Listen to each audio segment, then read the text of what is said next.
bonsoir et bienvenue à vous à ce nouveau plateau. Alors ce soir encore nous continuons et d'ailleurs nous concluons avec le pasteur Bernard Famba qui a commencé depuis le premier jour de Juin à la main de compassion 2023, transformé dans la présence des dieux. Alors bonsoir pasteur. Bonsoir Maman Joyce. Comment allez-vous? Oh non, ça va. Alors très belle conclusion, que Dieu vous bénisse. Gloire à Dieu. Et comme je l'ai dit tantôt, nous avons conclu ce soir avec les pasteurs Bernard Famba, avec comme sous-thème transformer dans la présence des dieux pour porter de fruits. Transformer dans la présence des dieux pour porter des fruits. Qu'est-ce que cela veut dire, pasteur? Merci Maman Joyce. Je voudrais introduire en disant merci à Papa Kali, Maman Yvette, qui sont des aînés que nous respectons pour cette opportunité de venir à ces assises grandes.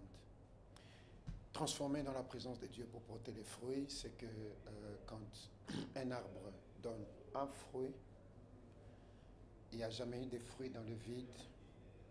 Il y a eu une graine ou une sémence qui a fait pousser un tronc, si ce sont des arbres fruitiers, et puis on voit les fruits. Même si on n'a pas vu des racines, comme je disais hier, le Saint-Esprit fait des choses invisibles, mais on débouche à un résultat visible, et ce résultat, c'est le fruit. Donc, transformer dans la présence de Dieu pour porter les fruits veut dire simplement que tout processus de changement dans lequel Dieu nous fait passer doit nous faire aboutir à un résultat. Et c'est ce résultat-là qu'on appelle fruit. Ce fruit peut être un acte, une œuvre, peut être aussi des personnes qu'on a produites. Bref, voilà le fruit que nous sortons de la transformation. Amen. Alors, pendant que vous développiez, justement, vous nous avez donné le passage de Jean 1, verset 12, où il est écrit qu'à tous ceux qui l'ont reçu, à tous ceux qui ont cru en son nom, il leur a donné les pouvoirs de devenir enfants des dieux. Alors, nous avons remarqué que le devenir était un sujet très important pour vous. Qu'est-ce que cela représente pour vous? En fait, ça représente même le poids même de la transformation. Partout où il y a transformation, on part d'un état vers un autre. Et dans le milieu là, on parle de devenir. Je deviendrai. Personne ne peut venir devant Dieu et rester le même. Tout celui qui vient devant Dieu doit devenir. Il doit devenir quoi? Il doit devenir qui? Ça dépend de lui. Des hommes et des femmes qui ont eu une histoire avec Dieu, commençons par le père de la foi, Abraham. Dieu lui dit, parce qu'il se décide de suivre Dieu et d'être transformé dans la marche avec Dieu, Dieu lui dit, tu deviendras père d'une multitude. C'est-à-dire, tu n'es pas, mais tu deviendras. Et le Nouveau Testament est rempli de promesses qui nous rassurent qu'il y a un devenir. Et le livre de la foi Hébreu 11 dit, Moïse devenu grand. Il n'était pas grand, il est devenu. Donc, quiconque est dans cette transformation divine ou qui se laisse entre les mains de Dieu, il doit devenir quelque chose. Et c'est comme ça que j'ai expliqué dans la science le principe d'un métamorphisme. Trois pierres existent dans la nature. On les appelle roches en géologie, roches magmatiques. Ce sont des roches naturellement solides parce que ça vient du magma. Roches sédimentaires et roches métamorphiques. Roche métamorphique, comme dit le mot, c'est que ça avait une nature, mais la nature a été modifiée par ce qu'on appelle métamorphisme, c'est-à-dire agent de transformation. Il y en a qui sont modifiés par l'eau, il y en a qui sont modifiés par le feu. En contact avec le feu, une pierre qui était faible, fragile, se retrouve solide. Alors du coup, devenir doit être une foi de tout celui-là qui vient dans la présence de Dieu. Donc chaque fois que je viens devant Dieu, je dois me dire, je viens pour devenir. Et Paul termine en disant, lors de la célébration de la Sainte Seine, il dit, lorsque nous nous réunissons, c'est pour devenir meilleurs. Donc lorsque nous prenons ça, c'est pour devenir, parce qu'il y a un devenir. Donc c'est le point central de toute transformation, devenir. Alors, pendant que vous parliez justement, vous avez parlé du fait que la transformation ou le devenir concernait justement le passé, le présent, mais également les futurs. Alors, qu'est-ce qui s'est passé pendant ce temps? Oh, c'est simple. Le premier jour, on a dit il y a une matière première. Et le premier jour, on a aussi défini la transformation comme étant un changement dans lequel nous passons de ce qui est mauvais vers ce qui est bon. de ce qui est bon vers ce qui est meilleur, de ce qui est meilleur vers ce qui est parfait. C'est une chaîne, c'est un chemin. En fait, le souci qui est simple, c'est que quelqu'un comprenne que c'est une chaîne. On te prend d'une vie passée qui reste derrière, on t'amène vers un présent, mais le présent là où on t'amène n'est pas la fin. De ce présent, on t'amène vers un futur, futur, jusqu'à ce que nous rentrons au ciel, et au ciel, nous prenons un corps qui est très très glorieux. Donc du coup, sur la terre, à chaque jour qui passe, il faut qu'il y ait un passé qui se crée, c'est-à-dire de choses qui restent derrière et de nouvelles qui viennent aujourd'hui. Alors vous faites comprendre pourquoi on dit que Dieu renouvelle sa bonté chaque matin.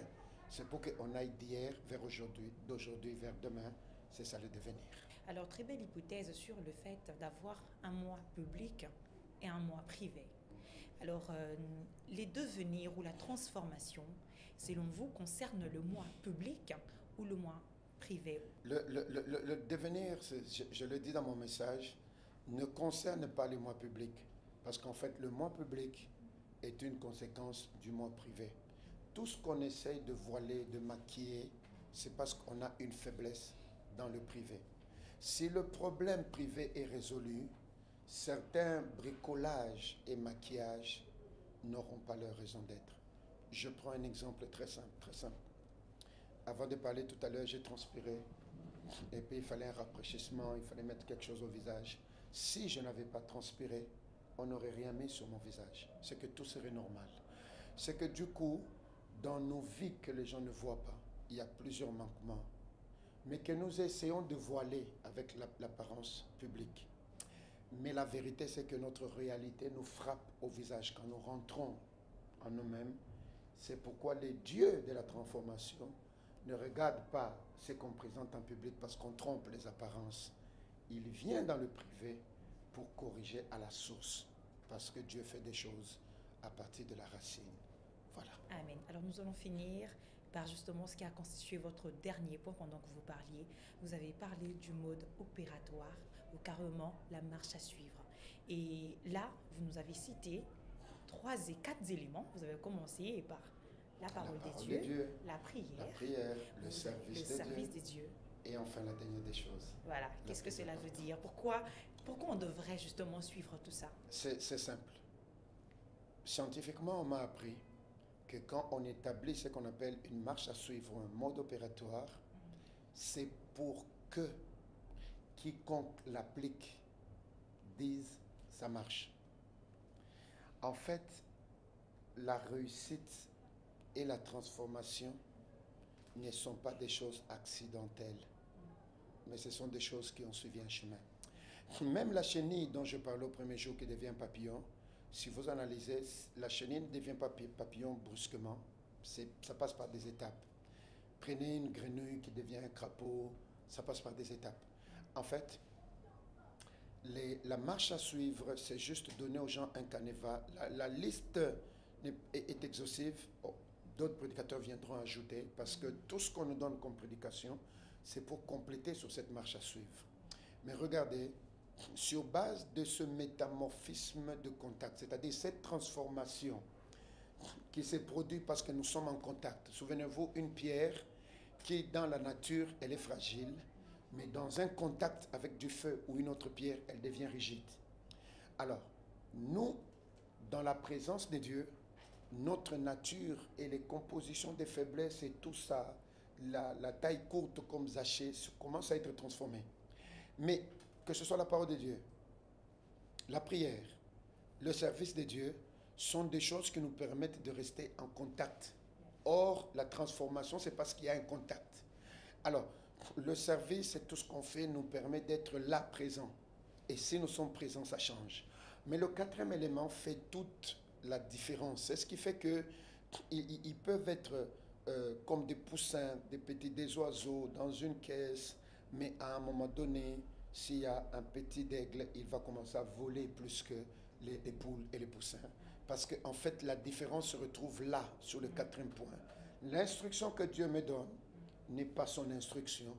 L'instruction de l'autre n'est pas l'instruction de l'autre, mais si chacun suit son instruction, eh ben, il débloque l'accélération de sa transformation. C'est pourquoi à chacun d'être attentif. Tes oreilles entendront une voix qui te dira, voici le chemin. Alors, cette instruction-là peut être une manière de prier que Dieu donne, un service qu'il faut faire, un certain sacrifice, une certaine offrande à Dieu. C'est ça qui entre dans le bloc qu'on appelle instruction. Et nous vivons pour suivre l'instruction. Et je voudrais terminer en disant, il y a des moments où nous demandons à Dieu des bénédictions. Dieu nous amène les bénédictions, mais emballées dans ce qu'on appelle instruction. Dès que quelqu'un applique l'instruction, c'est comme s'il a déballé la chose qu'il voulait voir.